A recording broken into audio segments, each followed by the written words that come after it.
I love you old school guys. I love you old school guys with the dictaphones instead of the.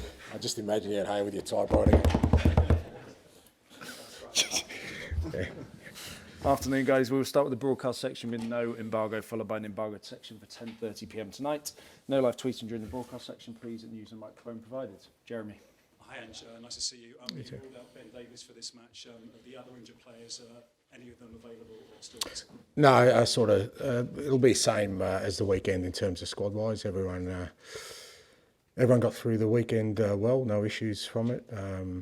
We could obviously protect a few guys in that. Pedro and Matters didn't start, so everyone's good. With the injured guys, nothing's really changed. They're still progressing, training sort of on and off with us, and hopefully over the next 7-10 days, reintroduction. Pep's just said that Haaland may play. He's not sure yet. If he does play, will Gray and Danso take care of him, do you think? Oh, it's a great challenge for them. Thought it was, Delap was a handful last game, and Erling's, he's the premier striker in still, I think, in world football when he's up and running. So, great challenge, but obviously, whether he plays or not, it'll still be a great test for all our group. But you're going in 3 straight Premier League wins. You've beaten City twice this season, and memories, of course, of the 4-0 thrashing at the Etihad. How confident are you about this one? Yeah, look, you're confident. You're always looking forward to the challenge. Man City are an outstanding football club, great manager, still got great footballers, and still play really, challenging football to any opponent. So, but we've enjoyed the games against them, whether that was this year or even last year. You're going to get a good football game. They're going to try and win. They're going to play expansive. We're going to try and do the same, and it's going to be a good test for us. Just finally, we hear you're talking to Rodrigo about a new contract. Bentancur's got, I think, to the end of next season. How good has he been, and how confident are you that he'll extend? Yeah, Rodrigo's been great. In terms of his contract situation, again, that's handled by other people, and obviously we're, a lot of our kind of strategizing is not just short term; it's about the longer term. Rodri, I think, especially sort of this latter period is really sort of getting back, I think, to the levels he wants to be. He obviously was coming off a long-term injury last year, and then came back, looked really good, then got another injury, and it's really disruptive. And then even this year, he got a bit off to a false start with obviously his long suspension. So, but you can see that he just needs regular game time, and he's getting up to speed. And really good guy as well around the group. He's experienced now, and from our perspective, in this run-in, he's going to be really important. Alex. After the 3 league wins in a row, has there been a significant change in mood around here? Have the players been lifted by those results? Yeah, I mean, everyone's dismissing that we lost 2 cup games in there as well, so it hasn't been exactly 3 in a row.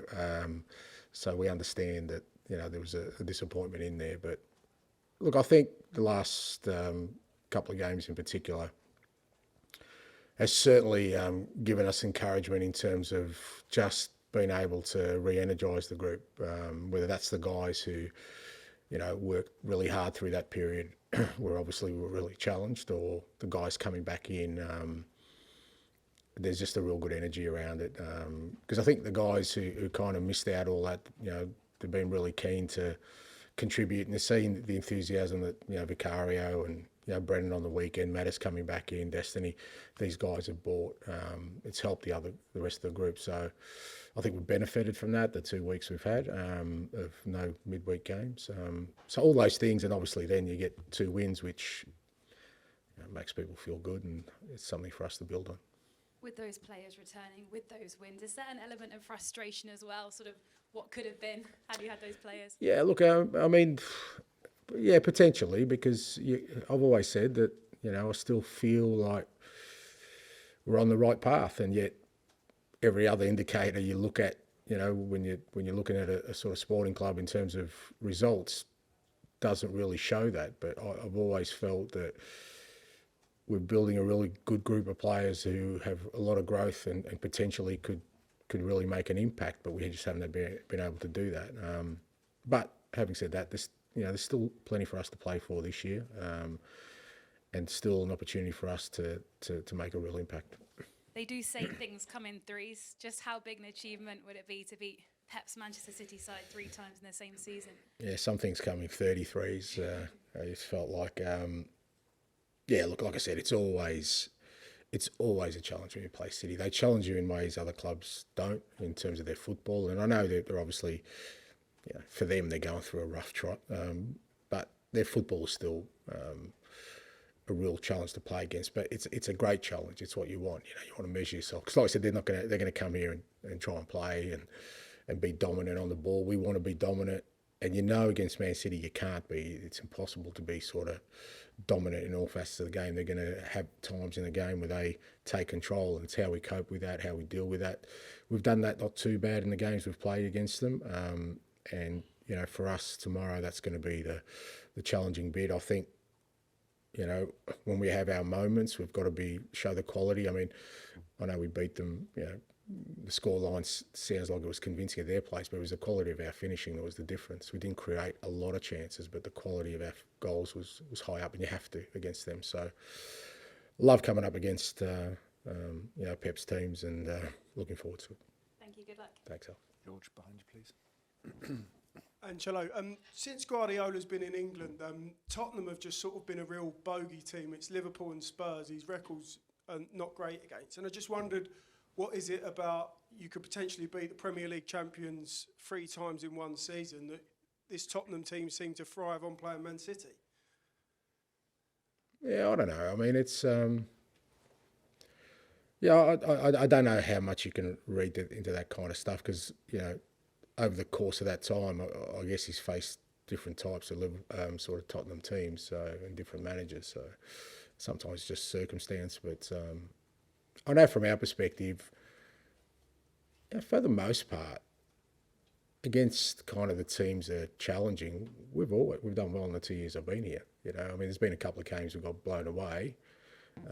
For the most part, our struggles have been against teams that aren't doing as well in the league, rather than the teams that are doing well. And I think part of that is because we're playing against teams who also trying to sort of dominate the game, and that allows us to play our football. So, but at the same time, you can't be dismissive of the quality they have. And like I said, it looks like they're going through a really rough trot at the moment, but that's because of the unbelievable standards they've set over the last since Pep's been there. To be honest, in terms not just results, in terms of the football they play. What have you made of them this season? Because they've had injuries, probably not as bad as you, but I was just wondering, what have you made of, probably some people say they drop off or decline this season. What have you made of it as another manager? Yeah, look, I think it's just the way of elite sport, and it just sheds light on how extraordinary they have been. They should, the fact that they did win 4 in a row, and the consistency of that 4 in a row, of just the sheer numbers they accumulated in terms of points, in terms of goals, in terms of wins. It's just, competing in all. It's just an unbelievable and probably unprecedented standard that they set. And it's only natural that that's never going to continue forever. I mean, that's just not sustainable.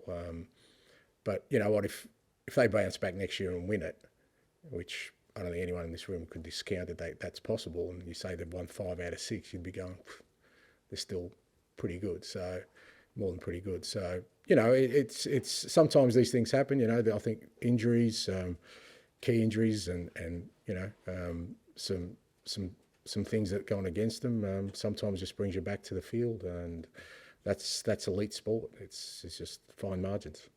I know you touched on him briefly in Friday's presser last week, but I just wanted to ask you again about Jed Spence. I mean, how he's just sort of broken into the team, and he's taken advantage of probably other players' injuries, not in a bad way, but he's just taken his opportunity, and I just wondered what you've made of him really this season.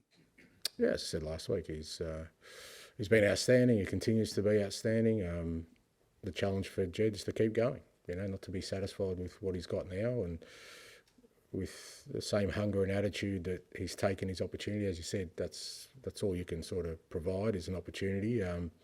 He needs now to make sure that he doesn't look back from that and keeps pushing on because he's got still so much, I think, growth in him and potential.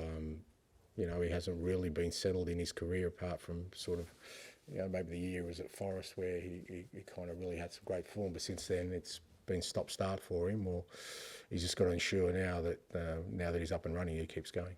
Thank you. Thanks, mate. Pass down to Ali, please. The world's slowest relay, obviously.